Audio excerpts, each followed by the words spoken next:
I had 3 minutes to stop a murder, and only one way to do it: kiss the man I came here to save. The Grand Hyatt ballroom glittered like a jewel box, all crystal chandeliers and imported roses, but I could smell the rot underneath. 300 guests, 50 security guards, a dozen hidden assassins, and one poison bottle of Chateau Margaux waiting on the service table, marked with a red ribbon only I knew to look for. Kang Joon-hyuk stood at the altar in a Tom Ford tuxedo that probably cost more than my life was worth. The alpha of Seoul's underworld. The man they called untouchable. Cold. Controlled. Dangerous in ways that made even other alphas step back. And he had no idea he was about to die. The USB drive burned against my ribs, hidden in the inner pocket of my borrowed suit. Evidence. Recordings. Bank transfers. Proof that his bride's family had orchestrated everything. The courtship, the proposal, the peace treaty that ended 3 years of bloodshed. All of it theater leading to this moment. The first toast. The poisoned wine. A very public, very fatal heart attack. I'd spent 10 years as a fixer in Seoul's underworld. 10 years being invisible, disposable. Useful only as long as I stayed quiet and delivered results. I'd brokered deals between monsters. I'd cleaned up messes that would make civilians vomit. I'd survived by being the person no one remembered seeing. "Do you take this woman?" The officiant's voice carried across the silent crowd. This was supposed to be my last job. I'd already decided. One final act, then disappear. Maybe Thailand. Maybe just the Han River. I hadn't decided which exit I preferred. But then I'd uncovered the plot. A dying informant, bleeding out in a Gangnam alley, had whispered the truth with his last breath. The wedding. The wine. They're going to kill him.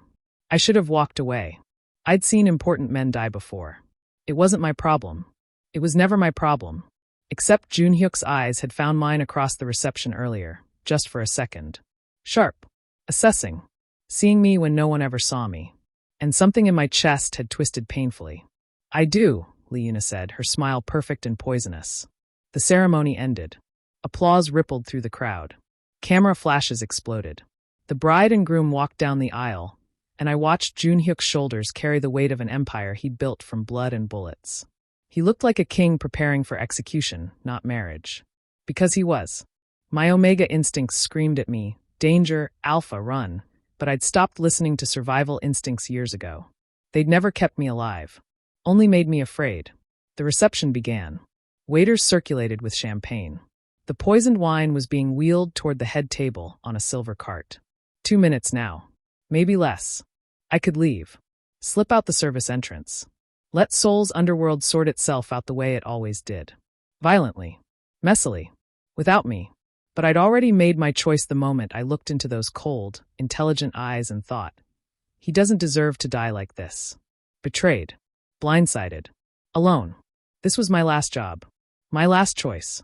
My last chance to do something that mattered. So I walked through the crowd of Korea's most dangerous men, and I did the unthinkable. Before I tell you what happens next, subscribe to Starry-Eyed Lovers, and tell me where you're watching from. The Grand Hyatt Seoul rose above the Han River like a monument to power. I'd slipped past the first security checkpoint with forged press credentials, a borrowed Armani suit, and the kind of confidence that came from having nothing left to lose. The wedding of the decade, they were calling it. Korea's most eligible alpha bachelor finally settling down. A love story for the ages. They had no idea they were attending a funeral. The ballroom could have housed a small village. Crystal chandeliers the size of cars hung from vaulted ceilings. Imported Italian marble floors reflected the light like still water. White roses, thousands of them, perfumed the air with a sweetness that couldn't quite mask the underlying scent of expensive cologne, champagne, and carefully concealed weapons. I recognized faces from the business pages and the crime blotters. Chaebol heirs in their designer suits, looking bored and entitled. Politicians whose campaigns had been funded with blood money, smiling for cameras. Crime bosses from Busan, Incheon, Daegu, all the major syndicates represented, maintaining the fragile peace that this wedding was supposed to cement. Security was everywhere. Earpieces, concealed holsters, eyes that tracked every movement. But I'd learned long ago how to be invisible, how to move through spaces like I belonged there, how to be forgotten the moment someone looked away. The ceremony was already underway when I found my position near a marble column, 3rd row from the back. Perfect sight line. Close enough to move fast. far enough to avoid immediate scrutiny. And there he was. Kang Joon-hyuk stood at the altar like a king at his own execution. The Tom Ford tuxedo fit him perfectly, tailored to emphasize his alpha build, broad shoulders, narrow waist, the kind of presence that made people instinctively submit or flee. His face could have been carved from stone. Sharp jawline, dark eyes that missed nothing, black hair swept back, revealing a face too severe to be called handsome, but impossible to look away from. Beautiful ceremony, the woman beside me whispered to her companion. Beautiful lie, I thought. The bride approached on her father's arm. Lee Yuna, daughter of Lee Sung-min, head of the Lee Syndicate. She wore Vera Wang and diamonds, her smile serene and calculated. This marriage was supposed to end 3 years of territorial warfare that had left bodies floating in the Han River and bullets in boardroom walls. A peace treaty written in vows instead of blood. Joon-hyuk's alpha scent carried even from this distance, cedar and smoke, dominance and control. But underneath it, something else. Tension. His instincts were warning him. He just didn't know what they were warning him about. Do you take this woman to be your lawfully wedded wife? The officiant's voice echoed through the ballroom. I touched the USB drive through my jacket, feeling its sharp edges. The evidence had cost me everything to obtain. 3 nights ago, I'd found Park Min-soo bleeding out in a Gangnam alley. We'd worked together before. Information brokers operating in the shadows of Seoul's underworld. He'd grabbed my wrist with a bloody hand, pulled me close. Wedding, he'd gasped. Kang's wedding.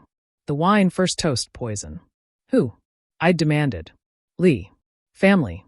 Make it look. Heart attack. Young alpha. Stress. No one questions. His hand had gone slack. I'd left him there and run. I should have walked away. Should have taken the information to the highest bidder, collected my payment, disappeared into whatever hole I'd crawled out of. I'd seen important men die before. Watched empires crumble. It wasn't my problem. It was never my problem. But I'd made the mistake of researching Kang Joon-hyuk, of reading about how he'd built his syndicate with intelligence instead of just brutality, how he protected the people in his territory, how he'd refused to traffic in the things that destroyed lives, drugs, people, desperation. In Seoul's underworld, that made him almost noble. Almost good. I do, Joon-hyuk said, his voice carrying no emotion. The ceremony continued. Traditional vows mixed with modern sensibilities.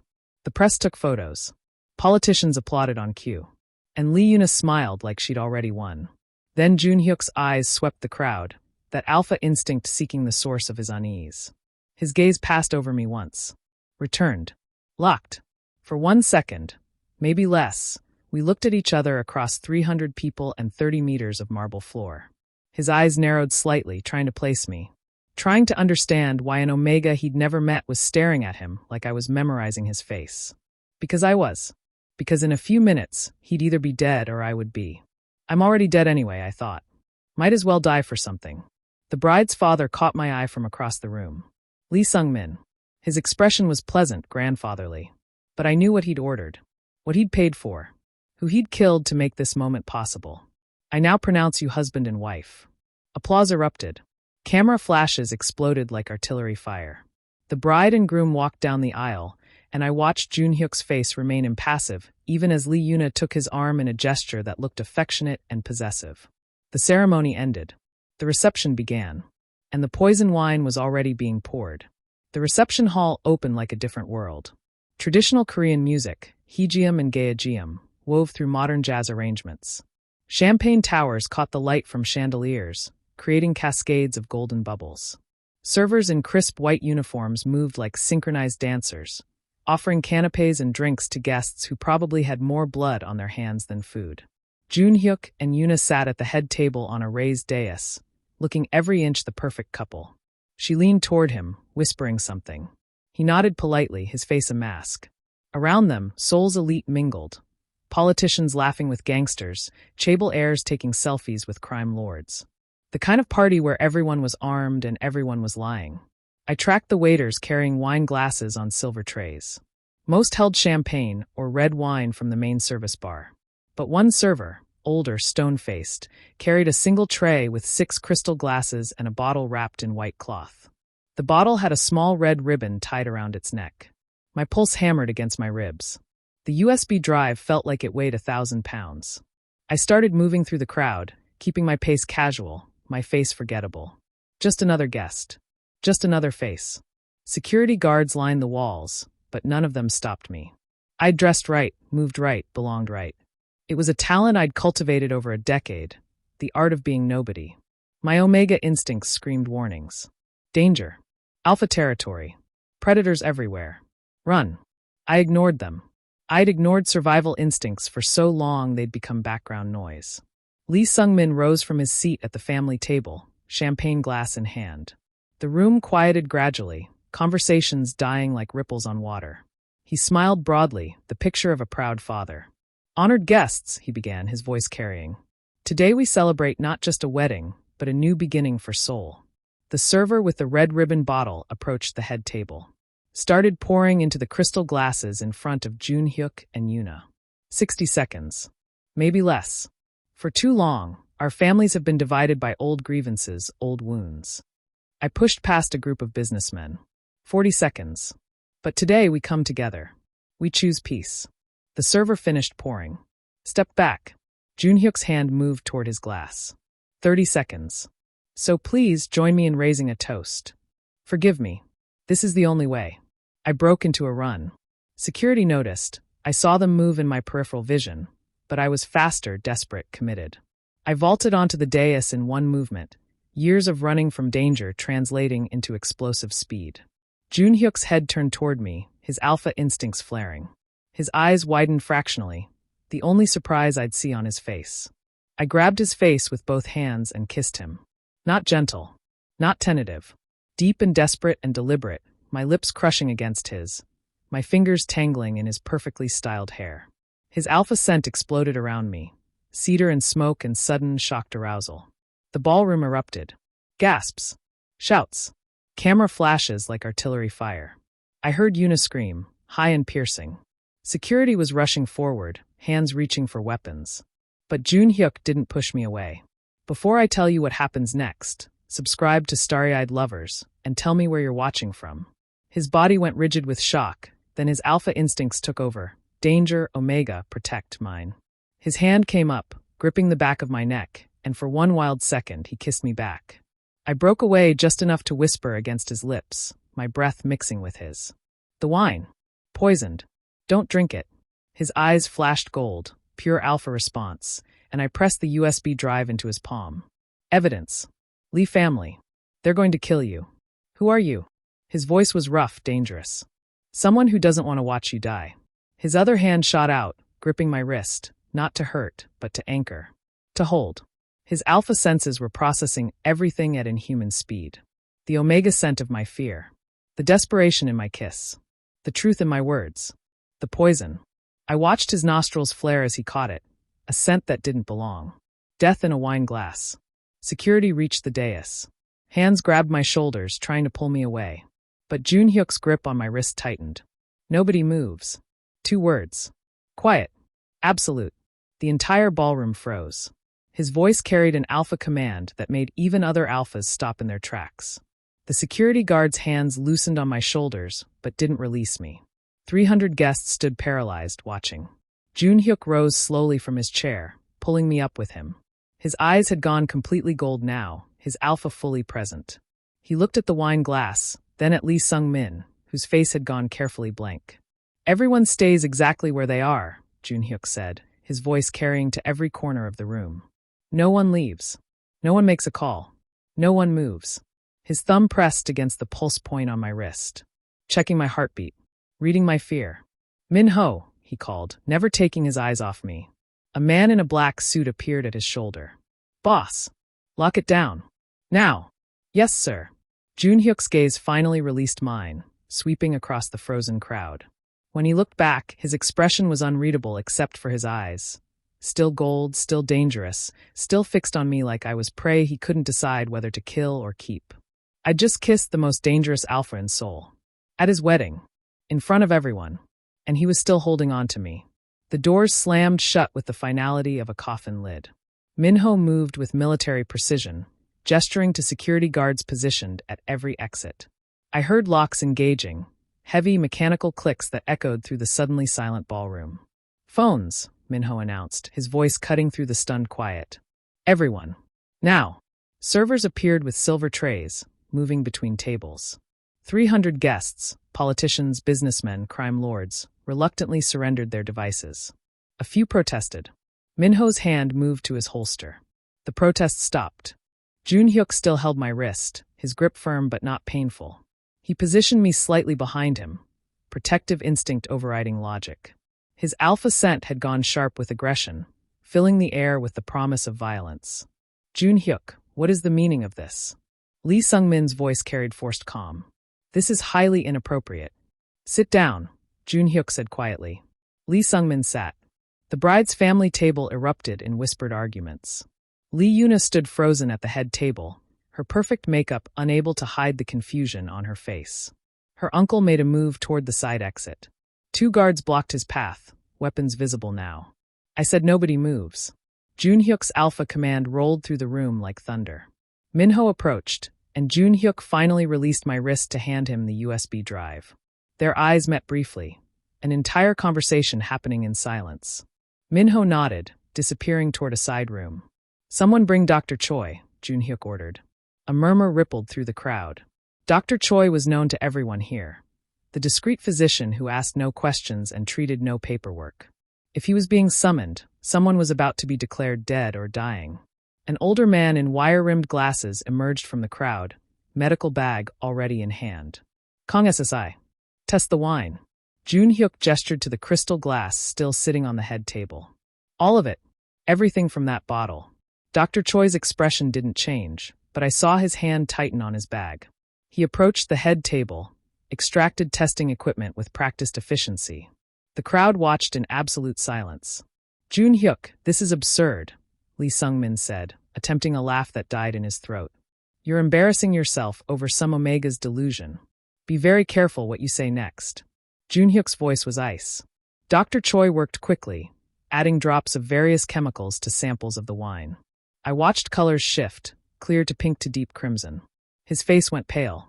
Cyanide compound, he announced, his voice tight. Modified to be undetectable by standard autopsy tests. Designed to mimic cardiac arrest in alphas specifically. Fatal within minutes of consumption. The ballroom exploded. Shouts. Accusations. Chair scraping. Lee Sung-min was on his feet, hands raised. This is a setup. I would never. I have no idea how. Minho, Joon-hyuk said calmly. The side door opened. Minho returned carrying a laptop, screen already glowing. He set it on the head table, turned it to face the crowd. Press play. Lee Sung-min's voice filled the ballroom through hidden speakers. During the first toast. Make it clean. Make it look natural. Once Kang is dead, the syndicate will fracture. We move in within 24 hours. Another voice distorted. The payment? Already transferred. 500 million won. Confirmed. Confirmed. The wine will be delivered day of. Marked with red ribbon for easy identification. The recording continued, meticulous planning, bank account numbers, assassination orders. With each word, Lee Sung-min's face went from red to white to gray. Lee Yuna made a sound like something breaking. She collapsed into her chair, hands covering her mouth. Appa! Appa, what did you do? I did this for us. Lee Sung-min roared, his composure finally shattering. For our family. The Kang syndicate has bled us dry for 3 years. So you decided to marry me off and murder my husband? Yuna's voice was hollow. He was always going to die, daughter. This way, you'd inherit everything. We'd control Seoul by spring. Joon-hyuk listened to all of this with no expression at all. When the recording ended, he nodded once to Minho. Take him. 4 guards moved forward. Lee Sung-min tried to run, made it 3 steps before they had him. His family members started to rise. Minho's voice cut through the chaos. Anyone who moves dies. Anyone who speaks dies. Sit. Down. They sat. Lee Sung-min was dragged toward a service corridor, still shouting. You can't do this. I have connections. The prosecutors, the police. The door closed behind them. The ballroom waited in suffocating silence. 10 minutes passed. A single gunshot echoed through the walls. Lee Yuna flinched. Several guests closed their eyes. Most didn't react at all. This was Seoul's underworld. We all knew how justice worked here. Minho returned alone, holstering his weapon. Nodded to Joon-hyuk. Joon-hyuk stood, surveying the frozen crowd with eyes that had returned to their normal dark brown, but had lost none of their danger. The wedding is over, he announced. The alliance is void. The Lee Syndicate is dissolved as of this moment. Anyone who challenges this decision won't leave Seoul alive. Anyone who speaks of what happened here tonight will wish they hadn't. He paused. You're all free to go. Your phones will be returned at the exits. Enjoy the rest of your evening. The doors unlocked with hollow clicks. Nobody moved immediately. Then, slowly, 300 guests began filing out in stunned silence. The bride's family remained seated, trapped, leaderless, uncertain. Yuna stared at nothing, her wedding dress a white flag of surrender. In the chaos of movement and whispered conversations, I saw my chance. Slipped away from Joon-hyuk's side. Moved against the flow of bodies toward the service exit. My heart hammered. Almost there. Almost free. I pushed through the service door into a stark corridor of concrete and fluorescent lights. Broke into a run. A hand grabbed my shoulder, spinning me around. Minho looked at me with flat, professional eyes. Boss wants to see you. Now. I'd saved his life. Now I had to face him. And I knew how this ended for people who knew too much. Minho escorted me through corridors that grew progressively more expensive, marble to hardwood to carpet so thick my footsteps made no sound. We took a private elevator to the top floor. The doors opened directly into an office that looked like it belonged in a different world. Floor-to-ceiling windows overlooked Seoul, the Han River cutting through the city like a dark ribbon. The skyline glittered with a million lights, beautiful and cold. The office itself was minimalist, dark wood leather furniture, everything precisely placed. No clutter. No warmth. Just controlled, calculated power. Joon-hyuk stood with his back to me, looking out at the city he controlled. He'd removed his jacket, rolled up his shirt sleeves. Even in partial disarray, he radiated authority. Minho cleared his throat. Boss, leave us. The elevator doors closed, leaving me alone with the alpha I'd kissed. I stood in the center of the room, hands loose at my sides, prepared for whatever came next. Death, probably. A quick bullet. Maybe he'd make it hurt first. Joon-hyuk turned, studying me with those dark, intelligent eyes. Without a word, he moved to a bar cabinet, poured amber liquid into 2 crystal glasses. His alpha scent filled the space, cedar and smoke and dominance, so thick I could taste it. My omega instincts responded immediately. Fear and attraction tangling together, making my pulse race for entirely different reasons. He walked toward me, holding out 1 glass. I took it, our fingers brushing. The contact sent electricity up my arm. Drink, he said. I did. Expensive whiskey burned down my throat. He watched me over the rim of his own glass. Who sent you? No one. I work alone. Alone Omega decides to infiltrate the most dangerous wedding in Seoul's history to save an alpha he's never met. His voice was perfectly calm. Try again. It's the truth. Why save me? The question hung between us. I didn't have an answer that made sense. I'd asked myself the same thing 100 times while planning this suicide mission. I don't know, I admitted finally. His eyes narrowed. He began circling me slowly, predator assessing prey. I forced myself to stand still, to meet his gaze when it found mine. Before I tell you what happens next, subscribe to Starry-Eyed Lovers, and tell me where you're watching from. You didn't just warn me, Joon-hyuk said, his voice low and dangerous. You kissed me. At my wedding. In front of Korea's most powerful families. The press. Politicians. Everyone who matters in this city. It was the fastest way to stop the toast. Liar. The word cut through my defenses. He moved closer, invading my space, his alpha scent wrapping around me like a physical thing. I can smell your fear, he murmured. But I can also smell the rest of it. The way your heart races when I'm close. The way your omega instincts respond to mine. You didn't kiss me because it was convenient. You kissed me because you wanted to. That's not. Don't. His hand came up, not touching but hovering near my face. I've spent 15 years reading people. Learning when they lie. When they're hiding something. You saved my life, and I'm grateful. But don't insult me with half-truths. I said nothing. What could I say? That he was right. That in some twisted, inexplicable way, I'd wanted to kiss him even knowing it would probably end with my death? He stepped back, giving me space to breathe. Finished his whiskey in 1 swallow. What's your name? Han Seo-jin. Well, Han Seo-jin. He set his glass down with precise care. You kissed me at my wedding. That makes you my responsibility. I don't need. You exposed yourself to save me.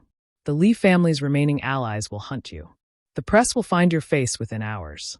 Every news outlet in Korea will be running that photo by morning. You've made yourself a target. The truth of it settled over me like ice water. I'd been so focused on stopping the assassination, I hadn't thought about after. Hadn't considered that kissing the alpha of Seoul's underworld in front of cameras would mark me forever. You'll stay here, Joon-hyuk continued, his tone leaving no room for argument. Under my protection, until I decide what to do with you. You're making me a prisoner. I'm keeping you alive.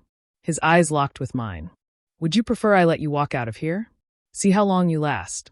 I had no answer. He was right. I'd painted a target on my own back the moment my lips touched his. Minho will show you to a guest room. Don't try to leave. The building is secure, and my people have orders to stop you. Gently, if possible. But they will stop you. The elevator arrived. Minho led me down another corridor to a door that opened onto luxury, king-sized bed, marble bathroom. Windows that probably cost more than everything I'd ever owned. Get some rest, Minho said. You're safe here. The door closed. I heard the lock engage from outside. I sat on the bed, expensive sheets soft beneath my hands, and stared at nothing. I'd entered his world to save him. Now I couldn't leave. 3 days passed in a strange kind of limbo. The penthouse became my gilded cage, vast, luxurious, and completely inescapable. Joon-hyuk gave me freedom within its boundaries. No locked doors except the elevator that required his fingerprint to activate. No guards watching my every move. But the invisible leash remained. He worked from home, which meant I was never truly alone. His home office door stayed open, and I felt his presence like a constant pressure against my skin. Alpha awareness, tracking my movements even when he appeared focused on documents and phone calls conducted in low, authoritative tones. We ate meals together. Silent affairs at the dining table overlooking Seoul. He'd emerge from his office at precise times, gesture for me to join him, and we'd share expertly prepared food delivered by staff who never looked me in the eye. The silence felt charged, electric. Every clink of chopsticks, every shift in position, hyper-aware of each other's presence. I noticed he never touched me. Not even accidentally. He'd hand me things with careful spacing. Move around me with precise distance. But his eyes tracked every movement I made, watching me cross rooms, observing when I stood at the windows, noting when I ate and when I barely touched my food. The alpha was restraining himself. I could see it in the tension in his shoulders, the way his hands would flex and then still. Something in him wanted to reach out, to claim, to possess. But he held back with iron control. On the third evening, I found him on the balcony, tie loosened, sleeves rolled up. Seoul spread below us like a circuit board of lights. The air was cold enough to sting. He didn't turn when I approached, but his posture shifted, acknowledging my presence. Why haven't you killed me? I asked. The explosion hit at dawn. I woke to the sound of shattering glass and Joon-hyuk's alpha roar, primal, commanding, dangerous. The penthouse shook. Alarms shrieked. I rolled out of bed as another blast rocked the building, this one closer. Seo-jin. Joon-hyuk's voice carried from somewhere in the penthouse. Stay down. I stayed exactly where I was for approximately 3 seconds before stumbling into the hallway. Smoke poured through the ventilation. The acrid smell of explosives and burning plastic filled my lungs. Joon-hyuk emerged from his bedroom, already dressed, gun in hand. His eyes had gone full alpha gold, his scent sharp with aggression and protective fury. The Lee family, he said, voice clipped. Coordinated assault. Multiple entry points. Gunfire erupted below us. Automatic weapons, close together, organized. This wasn't a random attack. This was war. Get to the safe room, Joon-hyuk ordered. Now. Where is it? Minho. Joon-hyuk barked into a phone that had appeared in his other hand. Seo-jin needs extraction. Northwest corridor. The elevator dinged. The doors opened. Not Minho. 3 men in tactical gear poured out, weapons raised. Joon-hyuk moved faster than I'd ever seen anyone move, alpha speed and precision. 2 shots. 2 bodies dropped. The third got a round off. Joon-hyuk twisted, the bullet missing by centimeters, and put him down with ruthless efficiency. I'd never seen him like this. The controlled alpha who poured tea and worked late into the night had vanished, replaced by something primal and terrifying. His movements were fluid violence, his eyes tracking threats I couldn't even see yet. Go, he shouted at me. Another explosion. The floor buckled. I lost my footing, hit the wall hard. Through the smoke, I saw more figures emerging from the stairwell. Too many. Joon-hyuk was already engaging, his gun barking in rapid succession, each shot finding its target. Hands grabbed my shoulders. I spun, ready to fight, but it was Minho. With me. Now. He hauled me down the corridor as gunfire erupted behind us. I looked back once, saw Joon-hyuk surrounded but still standing, still fighting, his alpha presence filling the space like a physical force. He'll be fine, Minho said, reading my fear. Boss has survived worse. You're my priority.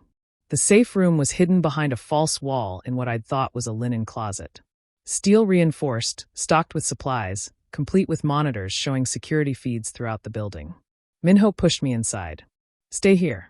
Don't open this for anyone but me or the boss. Understood. Minho. The door sealed with a hydraulic hiss. I watched the monitors, heart in my throat. The penthouse was chaos. Bodies. Blood. Joon-hyuk's security forces had responded, turning the building into a war zone. And somewhere in that chaos, Joon-hyuk fought with the lethal grace of an apex predator defending his territory. 20 minutes felt like 20 hours. Then silence. Gradual. Cautious. The gunfire died. The alarms cut out. On the monitors, I watched Joon-hyuk's forces securing the building, dragging bodies, checking rooms. The safe room door hissed open.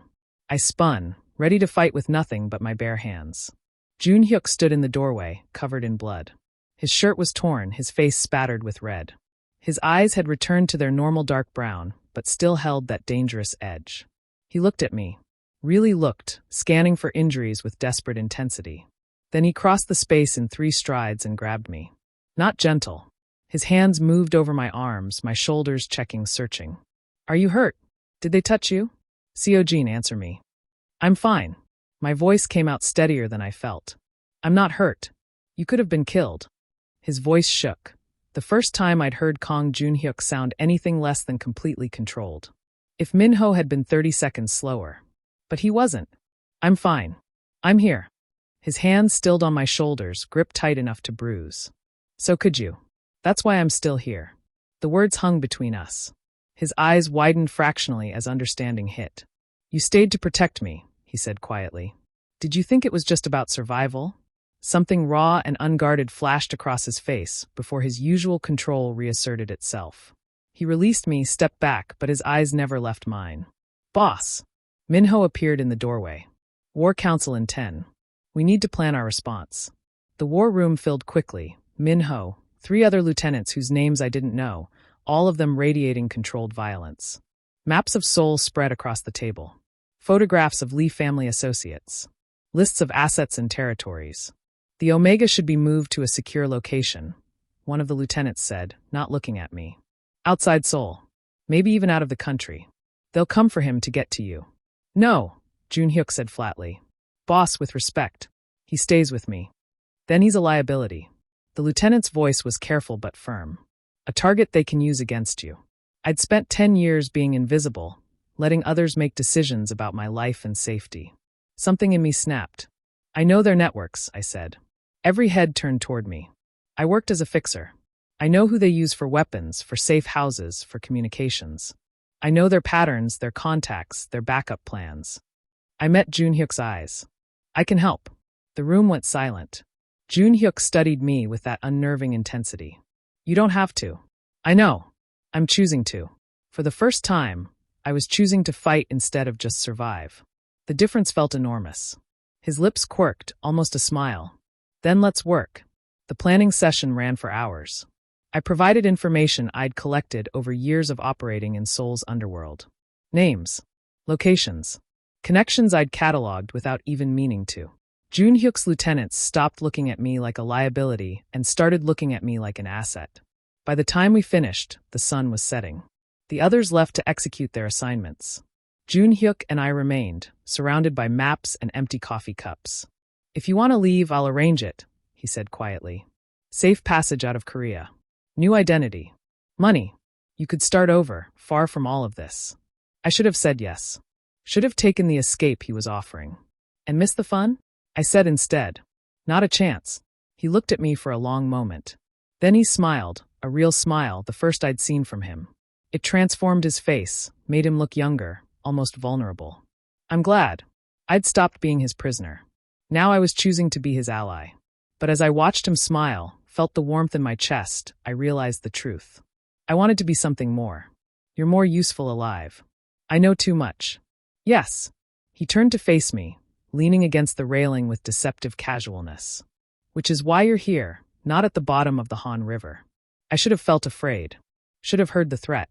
Instead, I felt something else entirely.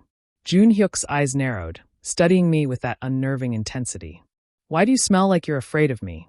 And not afraid at the same time. Heat flooded through me. I don't know what you mean. Yes, you do. He pushed off the railing, moving closer. Not threatening, but deliberate. His alpha scent wrapped around me, cedar and smoke and something darker. Your heart races when I'm near. But it's not just fear. I can smell the difference. Maybe I'm just smart enough to know what you're capable of. Maybe. He stopped just outside my personal space, close enough that I could feel his body heat. Or maybe the omega in you recognizes something your mind won't admit. My breath caught. The biological pull was undeniable. Every instinct screaming at me to either submit or flee. I forced myself to step back, breaking the spell. I'm going to bed, I managed. He didn't stop me. Just watched me retreat with those dark, knowing eyes. But sleep wouldn't come. I lay in the expensive sheets, pulse racing, mind churning. Around midnight, I gave up. Pulled on the clothes Joon-hyuk's staff had provided. Designer brands that fit perfectly, which bothered me more than I wanted to admit, and wandered toward the kitchen. Soft light spilled from the open doorway. I found Joon-hyuk at the counter, dress shirt unbuttoned at the collar, documents spread before him. A cup of tea steamed at his elbow. Can't sleep either? He asked without looking up. Seems to be going around. He gestured to the tea kettle. Help yourself. I poured chamomile, leaned against the opposite counter. We stood in companionable silence for a moment, just the rustle of papers and the hum of the city below. You work too much, I observed. So I'm told. He signed something with a flourish. Minho says I'm going to have a heart attack by 40. Would be ironic. Survive an assassination attempt only to die from stress. His lips quirked, not quite a smile, but close. How did someone like you survive this long? The question caught me off guard. What do you mean? The underworld doesn't forgive weakness. Doesn't protect the vulnerable. Yet you're an unbonded omega who worked as a fixer for 10 years. He finally looked up, genuine curiosity in his eyes. How? I sipped my tea, considering whether to answer honestly. By being invisible. By making myself so useful that people forgot to see me as prey. By never staying in one place long enough to be claimed or killed. That's not surviving. That's just postponing death. The observation hit harder than it should have. Maybe. But it worked. Until me. Until you. I met his gaze. You're the first person who's ever really looked at me. Not through me. Not past me. At me. Something shifted in his expression. The alpha restraint cracked, just for a second, revealing raw want underneath. He moved around the counter, not fast, but inevitable.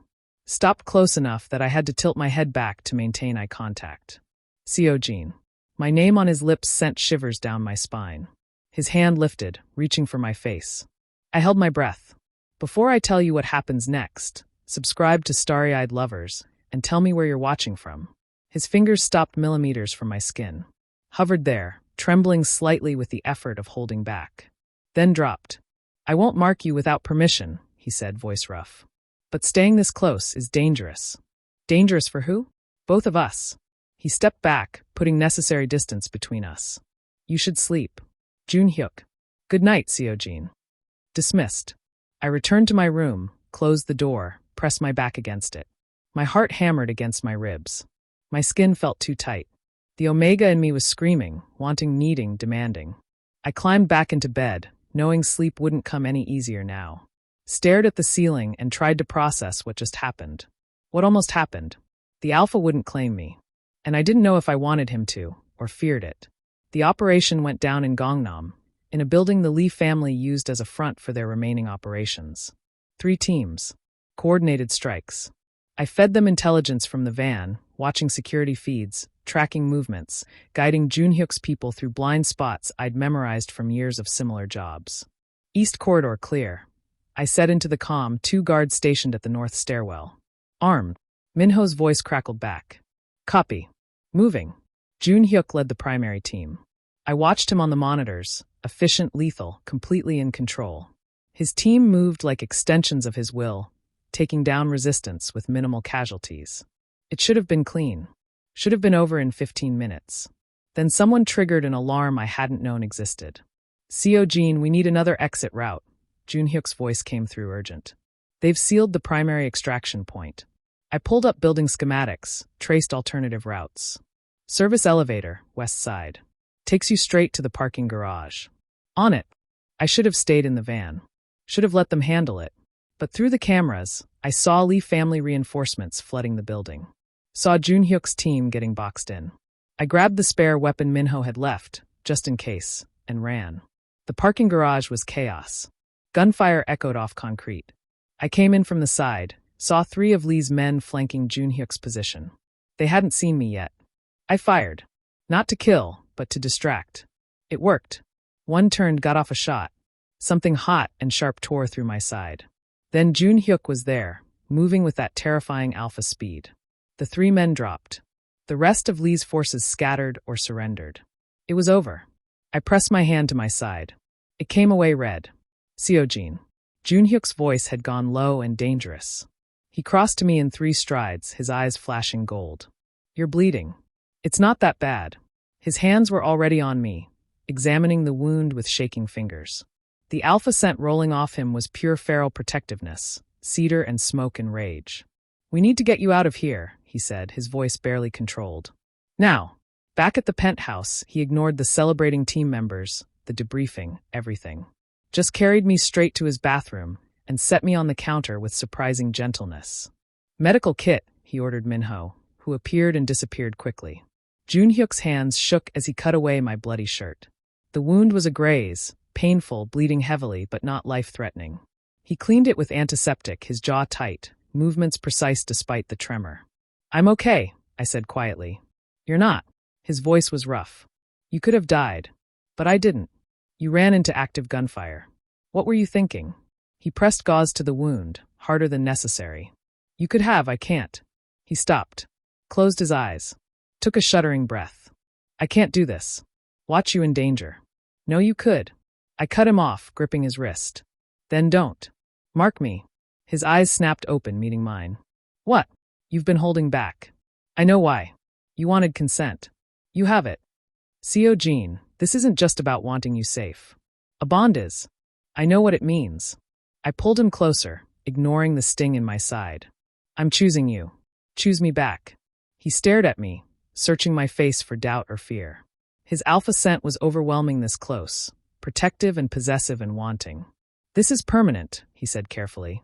Once I mark you, there's no undoing it. You'll be bonded to me for life. You'll feel what I feel. You'll be tied to me in ways that... I know. I cupped his face, felt the tension in his jaw. I've spent my whole life being temporary. Disposable. For once, I want something permanent. I want you. His control wavered. I could see it in his eyes, feel it in the way his hands tightened on my waist. Are you sure? His voice was barely a whisper. I pulled him close, pressed my forehead to his. I've never been more sure of anything. Something in him broke. Or maybe finally aligned. He kissed me, not desperate like that first kiss at the wedding, but deep and claiming and full of promises. His hands were everywhere, careful of my injury but possessive, mapping me like territory he'd finally earned. The mark, I breathed against his lips. I want it. I want everyone to know. He groaned, a sound between surrender and triumph. His mouth moved to my throat, finding the spot where neck met shoulder, where the bond would settle. His breath was hot against my skin. Last chance, he murmured. Say no now, or... Yes. His teeth sank in. The bond snapped into place like a rubber band pulled taut and suddenly released. I felt it, a rush of sensation that was his and mine and ours. His relief. His possessiveness. His overwhelming need to protect and claim and keep. And underneath it all, something I hadn't expected. Love. The alpha loved me. I gasped, my hands fisting in his shirt. The pain was there, but secondary to the feeling of completion, of something clicking into place that I hadn't known was missing. When he pulled back, his eyes were gold and satisfied. Blood marked his lips, my blood. The claiming complete. I feel different, I managed. You're mine now. His voice was rough with emotion. And I'm yours. He cleaned the bite mark carefully, applied salve that would help it heal into a permanent scar. The mark of an alpha's claim. Then he lifted me, carrying me to his bed. Not the guest room I'd been using, but his. We lay together, his arms around me, careful of my injury. The bond hummed between us, contentment and possession and belonging. I never thought I'd belong to anyone, I said quietly. His arms tightened. You don't belong to me. You're with me. There's a difference. Is there? You're not my possession. You're my partner. My mate. My choice. He pressed a kiss to my temple. And I'm yours. Equal claim. I felt it through the bond, the truth of his words. Not ownership. Partnership. I'd kissed him to save his life. Now he'd claimed me to save mine. I woke to sunlight streaming through floor-to-ceiling windows and the weight of Joon-hyuk's gaze. He was already awake, propped on one elbow, watching me with an expression I'd never seen before. Soft. Unguarded. His. The bond hummed between us, contentment and possession and something deeper. I could feel his emotions as clearly as my own. The wonder. The protectiveness. The absolute certainty. Regrets? He asked quietly. I reached up, touched the mark on my neck. It was tender, visible, intentional. A claim for the world to see. Only that we didn't do this sooner. His smile transformed his face. He leaned down, kissed me gently, careful of the healing wound in my side. Through the bond, I felt his relief, his joy, his overwhelming need to keep me safe and close. I need to make a statement, he said eventually. About us. About what happened with the Lee family. The underworld needs to know where things stand. When? Today. This afternoon.